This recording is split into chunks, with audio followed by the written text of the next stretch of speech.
وكرمه وعلمه من البيان ما لم يعلم، فسبحان الذي لا يحصى امتنانه باللسان ولا بالقلم، ونشهد أن لا إله إلا الله وحده لا شريك له، ونشهد أن سيدنا ومولانا محمدا عبده ورسوله، فقد قال الله تبارك وتعالى في كلامه المجيد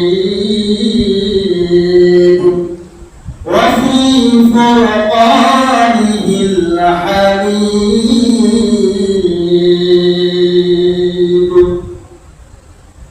أعوذ بالله من الشيطان الرجيم. بسم الله الرحمن الرحيم. إن عدة الشهور عند الله 12 شهرا في كتاب الله يوم خلق السماوات والأرض منها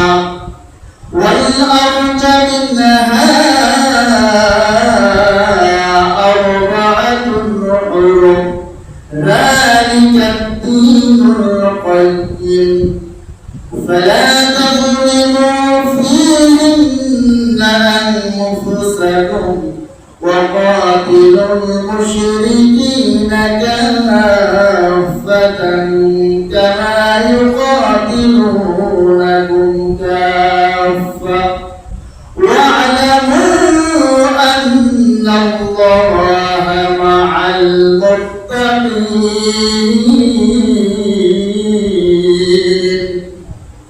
وقال الله تبارك وتعالى في كلامه المجيد: قلنا يا نار كوني بردا وسلاما على إبراهيم.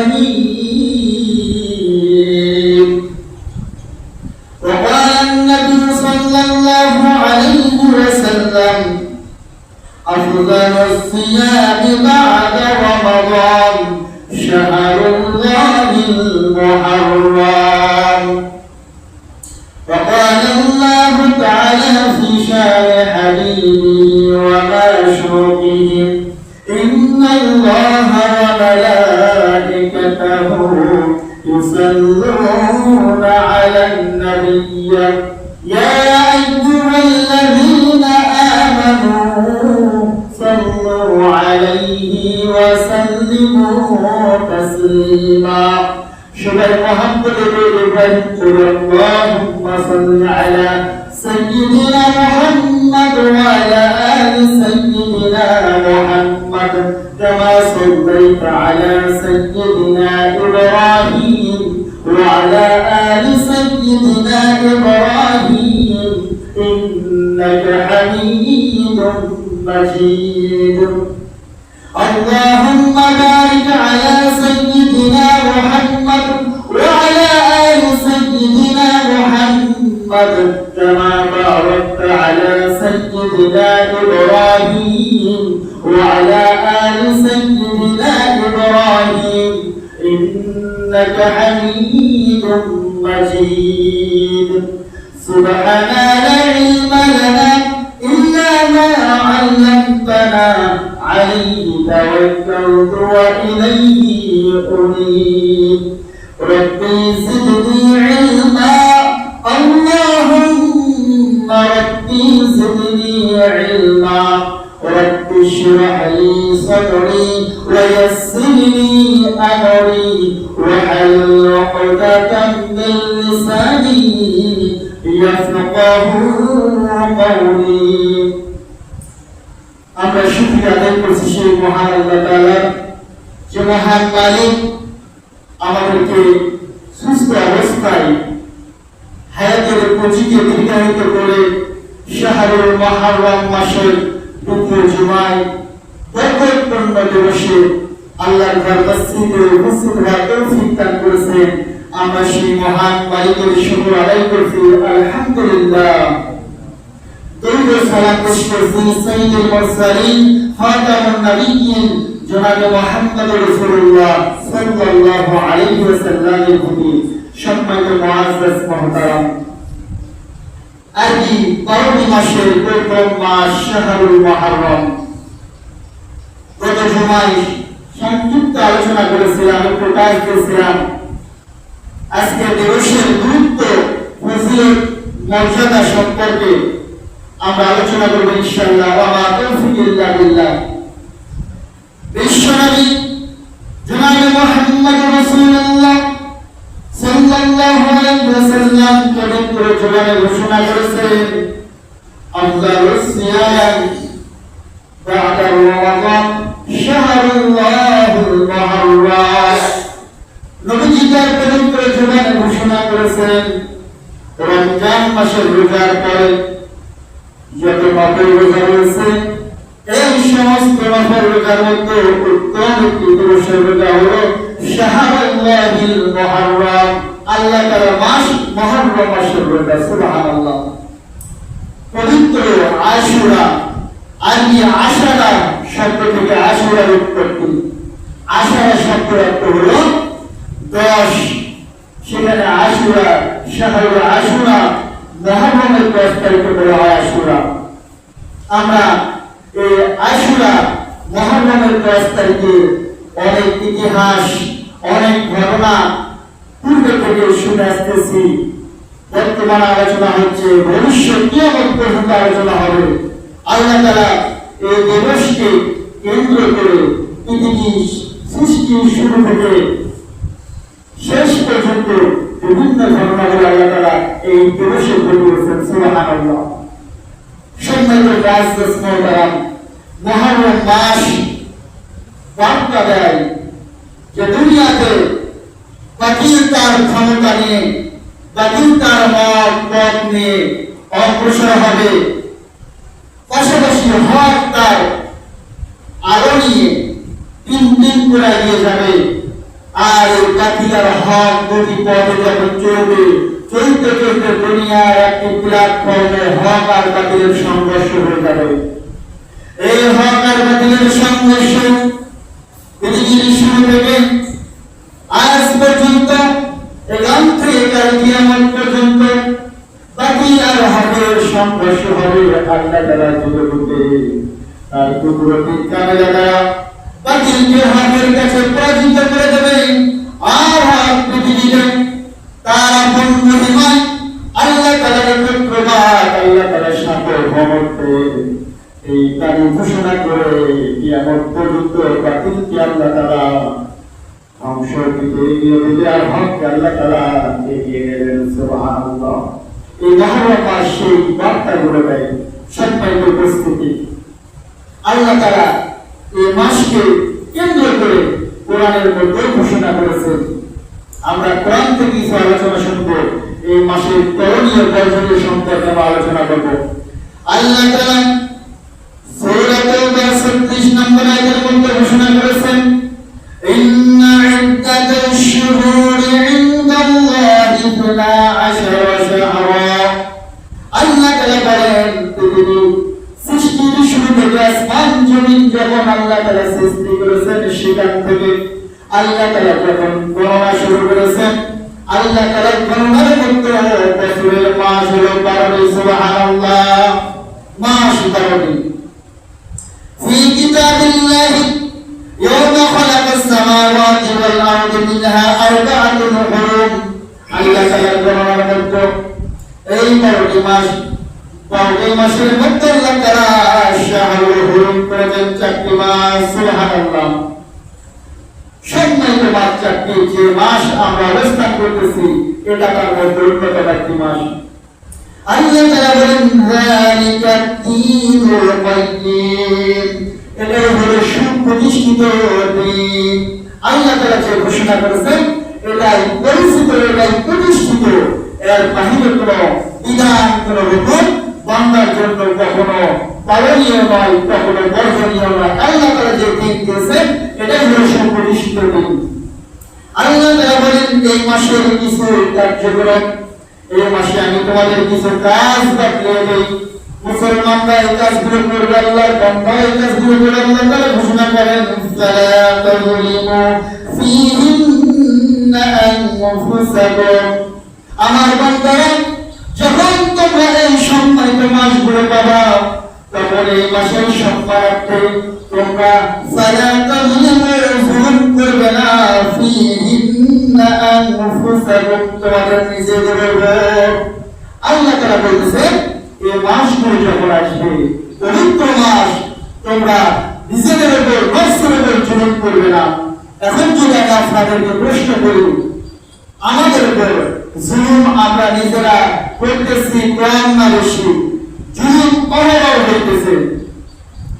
Recent বর্তমান আজকের যে ঘটনা, আজকে যদি আমরা মিডিয়ার দিকে তাকাই, পত্রিকা করি, তাহলে যে জুলুমগুলো আমাদের চোখের সামনে আসে, পৃথিবীতে এর চেয়ে বড় জুলুম আর কিছু হইতে পারে না।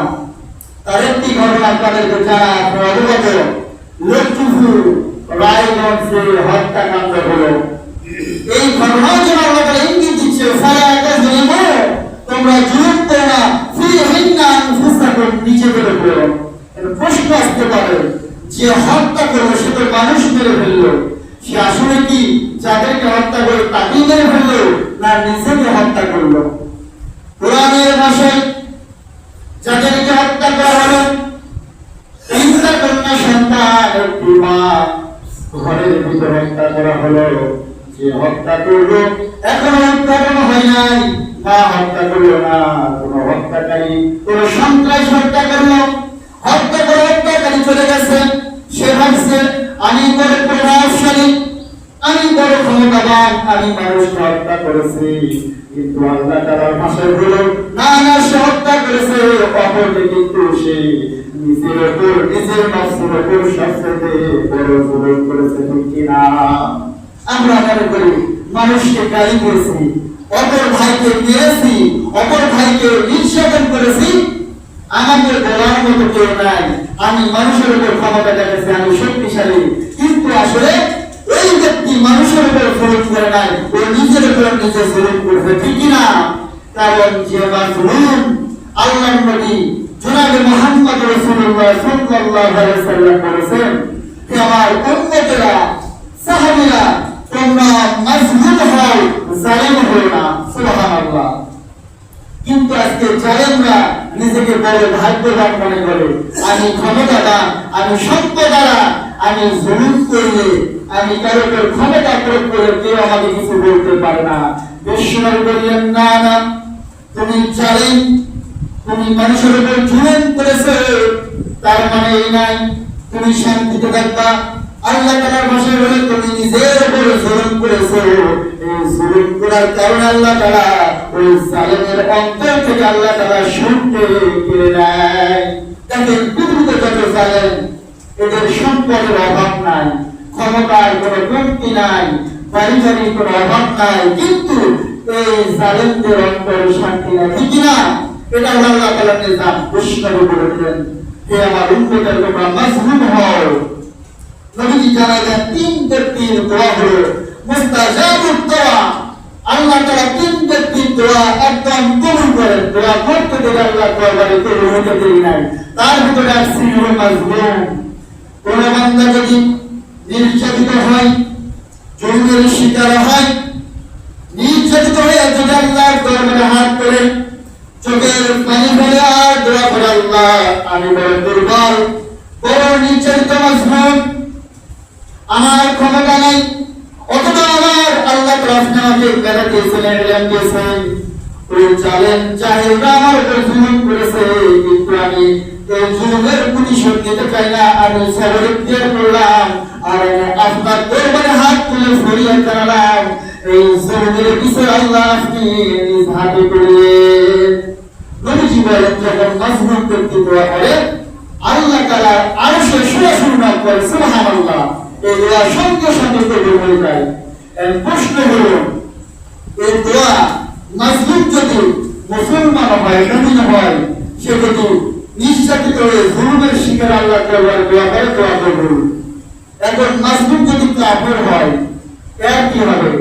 নবীজি বলেছেন না, সেই হোক যদি কাফেরও মাজলুম হয় আর আল্লাহ দরবারে কবুল দোয়া করে, আল্লাহ তাআলা এই মাজলুম কাফের দোয়াই কবুল করে। সুবহানাল্লাহ। আল্লাহ তাআলা শুধু মুসলমানদের আল্লাহ নয়, যদি মুসলমানদের আল্লাহ শুধু হইতো তাহলে দুনিয়ার কাফেরদেরকে এক ফোঁটা পানি আল্লাহ তাআলা দান করতেন না। আল্লাহ তাআলা পৃথিবীতে যত সৃষ্টি আছে, মানুষ যত ধর্মের আছে, সবার আল্লাহ, সবার সৃষ্টিকর্তা আল্লাহ, সমস্ত মাখলুকের সৃষ্টিকর্তা আল্লাহ। সেই জন্য জমিন থেকে আমাদের আপনাকে কি হতে হবে? বিরত থাকতে হবে। আল্লাহ তাআলা বললেন, যখন তোমরা মাস দাও ফালা তাযলিমু, তোমরা জুলুম করো না, ফিহিন্না আনফুসাকুম, তোমাদের নিজেদের উপর। সেই জন্য আমাদের নিজেদের উপর জুলুম করা হলো, আমরা মানুষের উপর অন্যায়ভাবে খবরদারি করবো না, মানুষের উপর হামলা করবো না, আক্রমণ করবো না, মানুষকে কষ্ট করবো না। আল্লাহ তাআলা তৌফিক আল্লাহুম্মা আমিন। এরপর ওয়াকাতিলুল মুশরিকিনা কাফা, আর তোমরা মুশরিকদের সাথে যুদ্ধ করো, সংগ্রাম করো। কামা ইউকাতিলুনাকুম কাফা, যেমন তারা তোমাদের সাথে যুদ্ধ করে। ওয়ালামু, আর তোমরা জেনে রাখো, ইন্নাল্লাহা মাআল মুত্তাকিন, নিশ্চয় আল্লাহ তাআলা মুত্তাকি বান্দা, যারা আল্লাহর ভয় অন্তরে লালন করে, এই বান্দাদের সাথে স্বয়ং আল্লাহ তাআলা থাকেন। সুবহানাল্লাহ। সম্মানিত মুআজ্জাজ মুহতারাম, এই আয়াতের মধ্যে কিছু বার্তা হলো, আল্লাহ তাআলা 12টি মাস আমাকে আপনাকে দান করেছেন। এই 12টি মাসই সম্মানিত, তার মধ্যে এক্সেপশনাল 4টি মাস আল্লাহ তাআলা আলাদা করে সম্মান দান করেছেন। এই মাসের সম্মান আল্লাহ বলেছেন, বান্দারা তোমরা নিজেদের উপর জুলুম করো না। তার মানে কি? অপরের উপর জুলুম করে জুলুমটা ওই জালেমের উপর বর্তায়। সেই জন্য আল্লাহ বলেছেন, নিজের নফসের উপর জুলুম করো না। আর যে তোমাদের সাথে বাতিল হকের মোকাবেলা হয়, মুশরিকদের সাথে তোমরা হক বাতিলের বিরুদ্ধে যুদ্ধ করো। আর একটা বার্তা আল্লাহ দিলেন যে, হে আমার মুত্তাকি বান্দারা, তোমরা যেখানে যে অবস্থায় থাকো না কেন, এই কথা স্মরণ রাখো, জেনে রাখো, আমি আল্লাহ তাআলা মুত্তাকিদের সাথেই থাকি। সুবহানাল্লাহ। এখন প্রশ্ন আসে, দেখেন আল্লাহ তাআলা মুত্তাকিদের সাথে থাকেন, কাফিরদেরকে রিজিক দেন, নিয়ামত দেন, কিন্তু কাফিরদের পক্ষে আল্লাহ তাআলা কখনো কি মদদ নাযিল করবেন না, সাহায্য নাযিল করবেন না। সাহায্য আসবে মুত্তাকিদের পক্ষে, আল্লাহর গোলামদের পক্ষে। সুবহানাল্লাহ। এই ঘটনাগুলো, এই সাহায্যের ইতিহাস, সাহায্যের হেদায়েত বান্দার মনে দৃঢ় করার জন্য এই মুহররম মাস আল্লাহ তাআলা অসংখ্য অগণিত ঘটনা দিয়ে এই মাসকে সাজিয়েছেন। সাইয়েদনা আদম আলাইহিস সালামকে সৃষ্টি থেকে দুনিয়ায় যখন প্রেরণ করলেন, আবার আম্মা জান হাওয়া আলাইহিস সালামের সাথে যখন সাক্ষাৎ করে দিলেন, এই সাক্ষাতের দিনটা ছিল শাহরুল মুহররমের এই আশুরা 10 তারিখ। সুবহানাল্লাহ। অনেক ঘটনা। এই 10 তারিখটাতে ইঙ্গিত দেয় আরেকটা বর্তমান ঘটনা যেটা বলি, পৃথিবীর মানচিত্রের একটি দেশ, নাম হলো ভেনেজুয়েলা। গত রাত্রে, গত দিনে, মানে মহরমের 10-এর মধ্যেই পড়ে গেছে, কঠিন ভূমিকম্প হয়েছে। 7.2 এবং 7.5 মাত্রায়।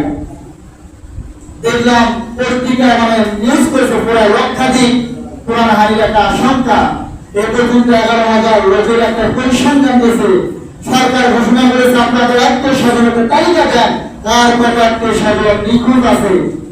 বড় বড় বিল্ডিং গুলো মাটির সাথে মিশে গেল। ইজা যুলজিলাতিল আরদু জিলজালাহা, কিয়ামত যখন হবে, বিল্ডিং গুলো বসে যাবে, জমিন প্রকম্পিত হবে। কিন্তু আমি আজকে দুনিয়ার মহব্বতে কিয়ামতের কথা স্মরণ করি না। কাফিররা বলল সেই কিয়ামত কবে হবে, এই কিয়ামতের চিন্তা করে আমরা দুনিয়ার টাটকা সব কষ্ট করতে চাই না। নাউযুবিল্লাহ।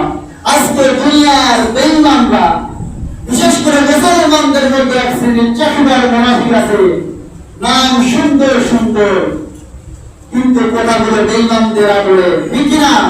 একটু যদি আমরা সচেতন নাগরিক একটু খেয়াল রাখি, বাংলাদেশে ইহুদিদের, হিন্দু হিন্দুদের কালচার, হিন্দুদের সমস্ত কর্মকাণ্ড বাস্তবায়ন করার জন্য বাংলার জমিনে সমস্ত এজেন্ডা পাস হয়ে গেছে, বাস্তবায়ন শুরু করেছে। আমি আপনাদের যদি একটু কথা না বলি, দেখবেন বাংলাদেশের প্রত্যেকটা জেলায় রাম মন্দির নির্মাণের প্রকল্প হয়ে গেছে। মুসলমান হিসেবে যদি চুপ থাকি, মহরমের শিক্ষা এটা নয়। মহরমের শিক্ষা হলো হক বাতিলের সংঘর্ষ হবে, হক বাতিলের বিরুদ্ধে সর্বাত্মক যুদ্ধ করবে, আল্লাহ তাআলা হককে উৎকৃত করবে, সমন্বিত করবে, বাতিলকে বাতিলের সাথে বিরোধ করবে। ঠিক কিনা? গত সময় আলোচনা করেছি ইব্রাহিম আলাইহিস সালামের যে ঘটনা। ইব্রাহিম আলাইহিস সালাম বলেন, হে আমার কওম, তোমরা এই মূর্তির পূজা কেন করো? পরে আমাদের বাপ দাদা মূর্তির পূজা করেছে, আমরাও করি। বললো, বাপ দাদা যদি ভুল করে তোমরাও কি ভুল করবে? দেখবেন বেঈমানরা, জাহেলরা ইমানদারদের সাথে যুক্তি তর্কে টিকে উঠতে পারবে না, এটাই স্বাভাবিক। যখন বেঈমানরা আল্লাহর নবীদের সাথে, ইমানদারদের সাথে যুক্তি তর্কে এলেমের দিকে না পারে, তখন তারা ষড়যন্ত্র করে, শত্রুতা করে। তারা বলে, না না, ইব্রাহিমের সাথে যুক্তিতে পারা যাবে না, তর্কে পারা যাবে না, ইলম দিয়ে পারা যাবে না। কি করতে হবে? এই ইব্রাহিমকে মেরে ফেলতে হবে। আজকেও সমাজে সেম। আমি আপনি মনে করতেছি আমরা নবীর উম্মত, আবু জেহেল মারা গেছে, উতবা শাইবা মারা গেছে, আবু লাহাব মারা গেছে, আব্দুল মুবাই মুনাফিক নেতা মারা গেছে। ইসলাম তো স্বাধীন, কালেমার পতাকা হানিফ ফ্লাইওভারে টাঙ্গিয়ে রাখলেন উঠতে পারত করে না। আবু জেহেল মারা গেলে আবু জেহেল উত্তর সে এখন আছে। ওই কালেমার পতাকা আজকে জমিনে ফেলে দেওয়ার জন্য ষড়যন্ত্র চলতেছে। ঠিক না? প্রশ্ন হয়ে যাবেন, কোথায় আর্জেন্টিনা, কোথায় ব্রাজিল? আমরা চিনি না, জানি না, অনেকের নলেজে নাই ভূখণ্ডটা কোথায়, অথচ সেই পতাকা নিয়ে আমরা বাংলার জন্য মাতামাতি করতেছি। ঠিক কিনা? শুধু পুরুষ হলে আমরা কিছু করতাম না। এক শ্রেণীর মহিলারা, তরুণ যুবতীরা এই জার্সি পরে পরে বাংলাদেশের মেনে বেহাপনা করতেছে, এমন কথা বলতেছে না মুসলমানের সন্তান বলে কোনো পরিচয় পাওয়া যায় না। আপনার আমার সন্তান মেয়েকে বড় করবো, আপনার আমার বিয়ের চিন্তা তাহলে প্রস্ত করবো, বাবার চিন্তা না, ওই মেয়ে ইহুদি থেকে বিবাহ করবো বেড়ে বলতেছে। এদের বিবাহ করে, তাহলে এরা কোন ধরনের বলা খুব পরিষ্কার সম্পর্ক উপস্থিতি। মহারণের আলোচনা আমি আগে শুনেছি, আসলে কারবালার ঘটনা হয়। আমি আপনাদের জানাচ্ছি, আমি কারবালার ঘটনা হলো মহারণের 10 তারিখের সর্বশেষ ঘটনা। পৃথিবীর শুরুতে অনেক ঘটনা। আমি যে আলোচনা করতেছি, প্রশ্ন আসতে পারে, হুজুর মহারণের এগুলো আলোচনা করেন কেন? আমি এই জন্যই আলোচনা করতেছি, মহারণ মাসে ইমানদারের ইমান তাজা করার জন্য হক বাতিলের এই ঘটনাগুলো বলা দরকার। যে মুসলমানরা ঘুমিয়ে থাকবে না, শুধু মিছিল দিয়ে হবে না, সুলতান কিয়া আর জ্যেষ্ঠা ঘুষ করলে মহরমের হক আদায় হয় না। মহরমে যেমন বড় বড় ঘটনা হয়ে ঘটেছে, কিয়ামতটাও হবে এইভাবে। অতএব বড় বড় আক্রমণ ঘটনা মহরমে ঘটবে, বাতিলের আক্রমণ মহরমে আসবে। আমি যদি মহরমের চেতনা নিয়ে ইমানকে নবায়ন না করি, তাহলে আমার আপনার ইমানকে টিকে রাখা কঠিন হবে। ঠিক কিনা? সেই জন্য আমাকে আপনাদের সচেতন থাকতে হবে। সম্পর্ক প্রস্তুতি যে কথা বলতেছিলাম, আপনাদের সঙ্গে কথা বলবেন, এলেমের কথা, কোরআনের কথা, সুন্দর যুক্তি তর্ক বলবেন। যারা বাতিল হবে, এলেম কেরাম নাই, এরা আপনার সাথে যুক্তিতে পারবে না। যুক্তিতে না পারার পর তার ষড়যন্ত্র করে কিভাবে এই ব্যক্তিকে দাবানো যায়, এই ব্যক্তিকে বন্ধ করা যায় যাতে দাওয়াত দিতে না পারে। এটা নবীদের সাথে হয়েছে, সাহাবীদের সাথে হয়েছে, আজকে ইমানদার সাথে এটাই হবে। আমি সেই জন্য আমার ভাষায় বলি, আমি আজকে যদি মনে করি দুশমনরা মরে গেছে, না, নবীর যুগের দুশমন মরে গেছে। নবীর উম্মত ইমানদার এই যুগে থাকতে ওই দুশমন আপনার পাশেই আছে। আবু জেহেল, আবু লাহাব, মুনাফিক নেতা এখনো জীবিত আছে। আপনার আমার ইমান যদি নবীজির মতো হয়, সাহাবীদের মতো হয়, তাহলে আপনার চোখ দিয়ে আপনার ইমানের যেমন আলো, সে আলো দিয়ে আজকে এই বর্তমান সময় আপনি আবু জেহেলকে দেখতে পারবেন, আবু লাহাবকে দেখতে পারবেন, উতবা শাইবাকে দেখতে পারবেন, মুনাফিক নেতা ওবা আব্দুল্লাহ ইবনে সালুলকে দেখতে পারবেন। কারণ তারা বলে না এই যুগে তারা আছে, পরবর্তী প্রজন্ম তারা আসবে। সেই জন্য আমাকে আপনাকে মহরমের আসল শিক্ষা নিতে হবে। ইব্রাহিম নবীকে আগুনের মধ্যে নিক্ষেপ করতে বেড়ে ফেলতে হবে। কারণ প্রশ্ন করলেন ইব্রাহিম, আমাদের মূর্তি এই অবস্থা কেন? সবাইকে ভেঙে ফেলেছে মূর্তিগুলো। ইব্রাহিমকে বলা হলো, ইব্রাহিম নবী বললেন, তোমাদের যে খোদা সবাইকে ভেঙেছে, বড় সবাইকে কোথায় নিয়ে আসে, অনেক বড় ঘটনা, শুধু বোঝানোর জন্য কিছু ঘটনা ঘটেছে, তোমাদের মূর্তিকে তোমরা জিজ্ঞেস করো। তখন তারা বললো, মূর্তিকে কথা বলতে পারে না। ইব্রাহিম নবী বললো, মূর্তি যখন কথা বলতে পারে না, তাহলে ইবাদত কেন করো? কাফেরদের উত্তর বন্ধ, সেটাই তো স্বাভাবিক। কিন্তু তারা মানতে নারাজ। ইব্রাহিম খুব করি তাওহীদের কথা বলে, ইব্রাহিমকে বাঁচিয়ে রাখা যাবে না, কিভাবে সিদ্ধান্ত হত্যা করো। আজকে সেম আলেম ওলামা সমাজ কথা বলতে হবে, হ্যাঁ সর্বশেষ সিদ্ধান্ত একে হত্যা করতে হবে। এই যে হত্যাকাণ্ড বলে হচ্ছে, এই একই চেষ্টা করতে সমাজে একটা পরিবার সুন্দর সচ্ছল চলতেছে, সমাজে একটা পরিবার মার্জিত ইসলাম ব্যাংকিং সুন্দরভাবে চলে, আদত পয়দা বাতিলের টার্গেট হলো এই পরিবারকে ধ্বংস করতে হবে, কি করতে হবে? হত্যা করতে হবে, মেরে ফেলো। কারণ এটা নবীদের সময় থেকে হয়ে আসতেছে। কিন্তু হত্যাকাণ্ড বাংলার জমিনে প্রত্যেক দিন হচ্ছে। আমরা হত্যা সংগত হওয়ার পরে মানব বন্ধন করি, তখন আমরা স্লোগান দেই। দুঃখের বিষয় আমি বড় আফসোস করি, ওই মানুষগুলো সমাজের আক্রান্ত, তখন যে ব্যক্তিরা মানব বন্ধন করে, এই ব্যক্তিরা কিন্তু একবারও ওই অন্যায়ের বিরুদ্ধে কথা বলে না। যদি কথা বলতো তাহলে অন্যায় সংঘটিত হইত না, ঠিক কিনা? মিডিয়ার যে লোকগুলো আসলে ব্যক্তিরা আক্রান্ত ছিল, যে আজকে হত্যাকাণ্ড হলো, পুরো পরিবারকে হত্যা করা হলো, এই পরিবার কিন্তু হঠাৎ করে হত্যা সংঘটিত হয় নাই, পূর্বে কিছু সমস্যা ছিল, কিন্তু মিডিয়ার লোক আসে নাই, আইনের লোক অবজ্ঞা করেছে, গুরুত্ব দেয় নাই। যখন হত্যাকাণ্ড হয়েছে, একটা পরিবার শেষ হয়ে গেল, তখন ওই ব্যক্তিরা অ্যাক্সেস করে মিডিয়ার ব্যক্তিরা এসলো, শত শত মিডিয়ার লোক নিউজ করলো, একটা সুন্দর পরিবার নিমিশে ধ্বংস হয়ে গেল। এই কথাগুলো, এই বক্তাগুলো, এই মিডিয়ার লোকগুলো, আইনের লোকগুলো এই পদক্ষেপ যদি একই গ্রহণ করত, তাহলে সমাজে এই অশ্লীলতা, এই হত্যাকাণ্ড সংঘটিত হইত না। সম্মানিত মুআজ্জাজ মুহতারাম, সেই জন্য আল্লাহ তাআলা এই মুহররম মাসে বিভিন্ন বড় ঘটনাগুলো ঘটিয়ে দিয়ে ইমানদারকে জানিয়ে দিচ্ছে, ইমানদাররা তোমরা হতাশা হয়ো না। যেখানে ইব্রাহিমের মতো আমার খলিল একজন তাওহীদের পক্ষে কথা বলে জ্বলন্ত আগুনের মধ্যে নিক্ষেপ হয়, তখন আল্লাহ তাআলা যেন স্মরণ করে দেওয়া আল মুত্তাকিন, তোমরা জেনে রাখো আল্লাহ তাআলা মুত্তাকিদের সঙ্গে থাকে। হকের পক্ষে যদি একজন কথা বলে, আমি আল্লাহ তাআলা লক্ষ ব্যক্তির পক্ষে যাব না, হকের পক্ষে যদি একজন থাকে, আল্লাহ তাআলা একজনকে সাহায্য করবে। সুবহানাল্লাহ। আজকে সমাজে হকের পক্ষে লোক কম, বাতিলের পক্ষে লোক বেশি, বাতিলের পক্ষে ক্ষমতা বেশি, আমরা ভয় চুপ করে থাকি। কিন্তু হক পন্থীরা যদি একবার কথা বলে, আল্লাহ তাআলা ওই হক পন্থীদের সাহায্য করবে, আর বাতিল নিষেধ পুরো করে যাবে, ঠিক কিনা? কিন্তু আমরা সাহস নিয়ে দাঁড়াতে চাই না। সম্মানিত ব্যক্তি, সাহস নিয়ে দাঁড়াতে হবে পুরো কায়নার দিকে, সাইয়েদনা ইব্রাহিম আলাইহিস সালামের দিকে। ইব্রাহিম আলাইহিস সালাম কি পরাজিত? কম বলতেছে আমরা ইব্রাহিমকে বেঁধে ফেললাম, সিংহকে বেঁধে দিয়ে সব ইব্রাহিমের বিপক্ষে বেঁধে আগুনের মধ্যে নিক্ষেপ করে দিল। আল্লাহ বললেন, কুলনা ইয়া নারু কুনি বারদান ওয়া সালামান আলা ইব্রাহিম। আগুন কাফিররা একদিকে, আগুন চলেছে ইব্রাহিমের জন্য, আমি ইব্রাহিম নবীর মধ্যে তাকওয়া দিয়েছি, তাকওয়া ধারণ করেছে, আগুন ইব্রাহিমের একটা লোনা করতে পারবে না। আল্লাহু আকবার বলেন। ইব্রাহিম নবী আগুনের মধ্যে পড়ে গেলেন, হাতের রশি পুড়ে গেল, একটা লোনা পড়ল না। ইব্রাহিম নবী ওই আগুনের মধ্যে সুন্দর করে জান্নাতে পরিবেশে দিন যাপন করল। 40 দিন পর যখন আগুন থেকে বের হয়ে গেল, আগুন থেকে বের হওয়ার পরে আল্লাহর নবী ইব্রাহিম বললেন, আমি তোমাদের থেকে আল্লাহর দিকে রওনা দিলাম, অবশ্যই আল্লাহ তাআলা আমাকে পথ দেখাবেন। সুবহানাল্লাহ। নবী ইব্রাহিম যেদিন আগুন থেকে মুক্তি পেলেন, সেই দিনটা ছিল আশুরার দিন, মুহররমের 10 তারিখ। সুবহানাল্লাহ। এটা গেল।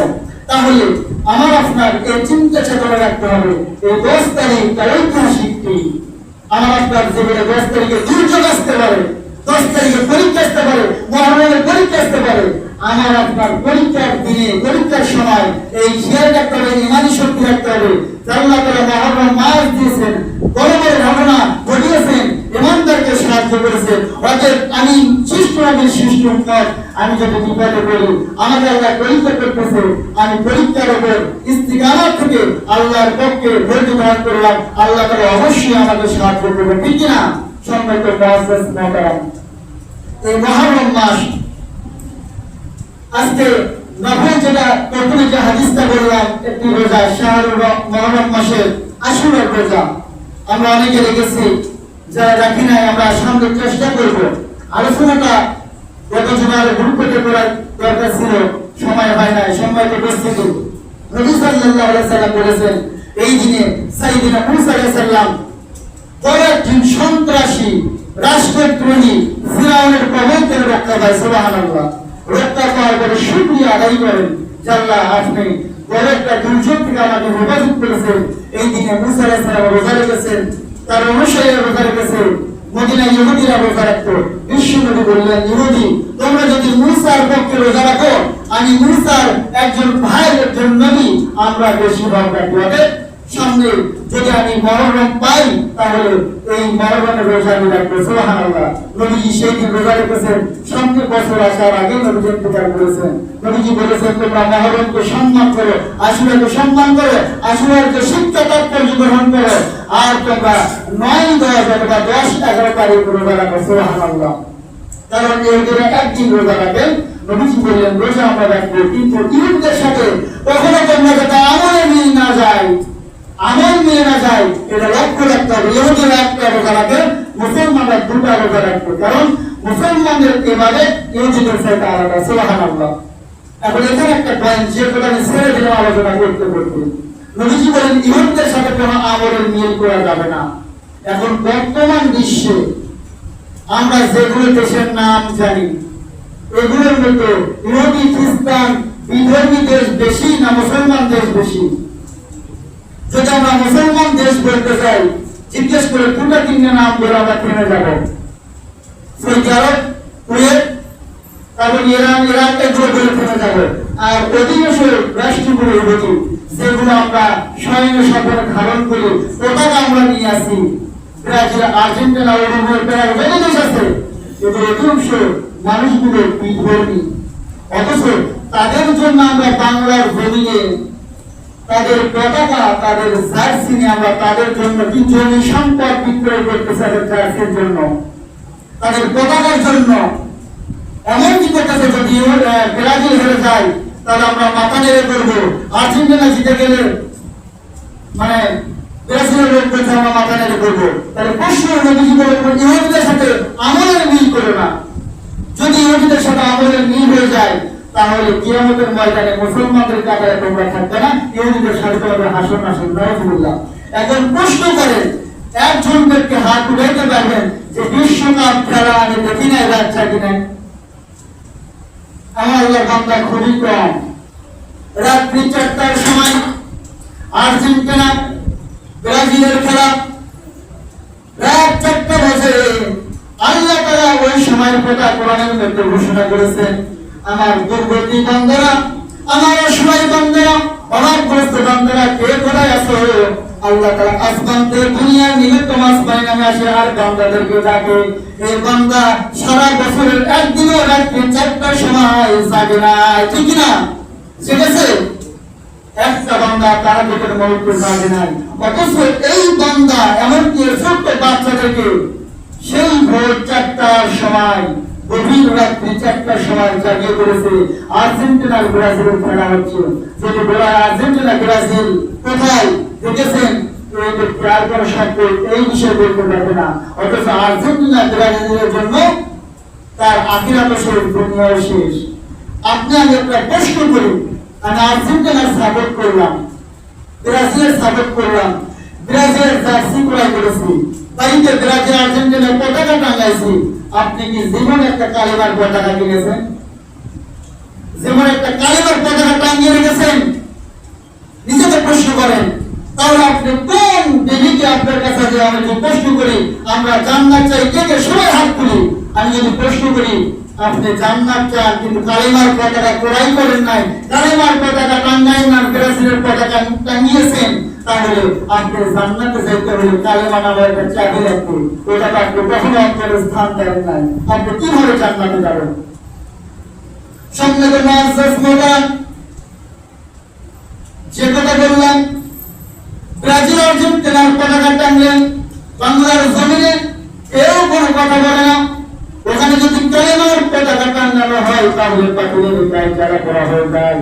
কারণ বাতিল জানে আমাদের বাজার করে জমজমাট, আমরা বিশ্বকাপ খেলা শুরু করেছি, এটা শুধু বিশ্বকাপ নয়, মুসলমানদেরকে দলে দলে জান্নাত থেকে নাম টাকা দিয়ে জাহান্নামের খাতায় নাম লিখিয়ে ইসলামকে ধ্বংস করার জন্য, মুসলমানদের ঈমান ধ্বংস করার জন্য এই বিশ্বকাপের আয়োজন। কারণ যে বান্দা শেষ রাতে তাহাজ্জুদের সময় বার করেছিল, এই বান্দা তাহাজ্জুদের সময় করতে পারে না, কিন্তু ওদের মহব্বতে সেই বান্দা রাত্রি 4টার দিকে উঠে 100% আপনি লিখে নেন স্ট্যাম্প করে দেন, এই বান্দার নাম যত আব্দুর রহমান আব্দুল করিম হয়ে মৃত্যুবরণ করার সঙ্গে সঙ্গে যত মুসলমান রাজনীতি মেনে কবরস্থ করেন এই ব্যক্তি কিন্তু ইহুদিদের কাতারে হয়ে যাবে। আপনার আমার সন্তান হলে যদি তওবা করে ফিরে না আসেন, তওবা যদি না করেন আর অন্তরে ইহুদিদের ভালোবাসা মহব্বত যদি